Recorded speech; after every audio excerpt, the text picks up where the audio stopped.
Hello, what's up? Dahil may pasok pa rin ang asawa ko. At alam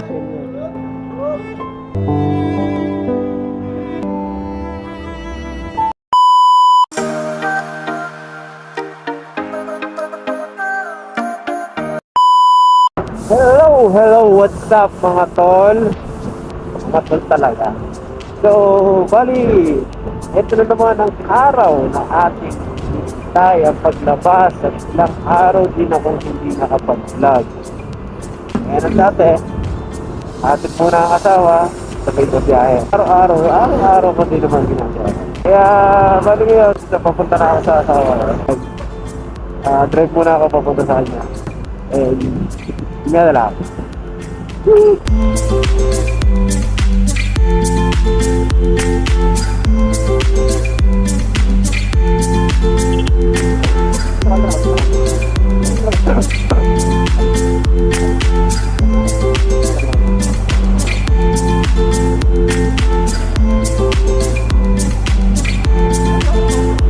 Okay guys, bali sa oras na ito, nakasundo ko na nga pala yung asawa ko. So bali hindi pa kami nakakalayo, minadaanan agad kaming aksidente. Motor na nabangga ata ang kotse. Hindi na namin tinigilan para maka-issue siya.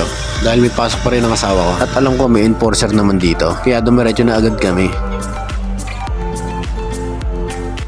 Kaya sa ating mga motorista, lagi tayong magdala ng sandamukal na pag-iingat lagi sa kalsada. Dahil alam natin may uuwian pa tayong pamilya.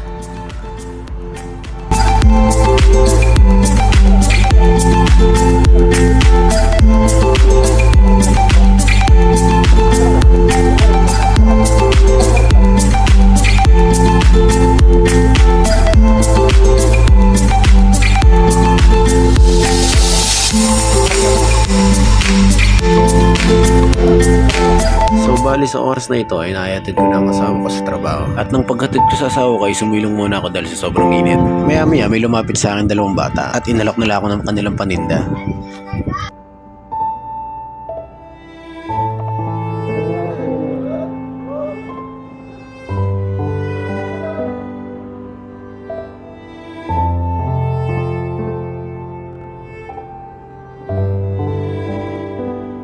Dalawa.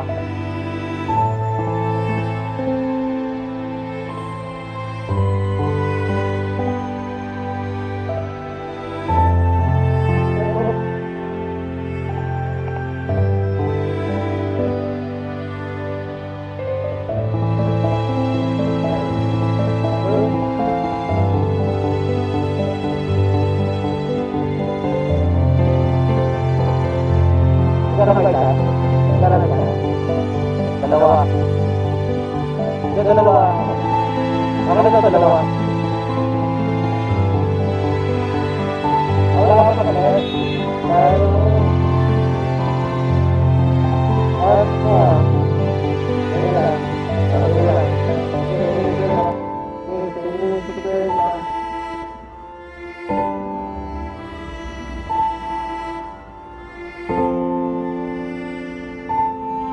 Pilit-pilit eh. Dapat tulong mo na sa dilim.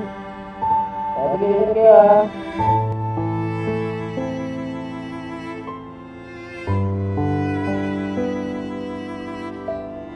Okay.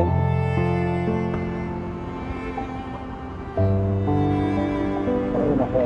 Isipin mo sa gantong kainit na panahon, may mga kabataan pa rin hanap buhay, nag-aaral. Pero nag-aaral sila, tapos pagdating ng Sabado, nasa-inline para pagbaon.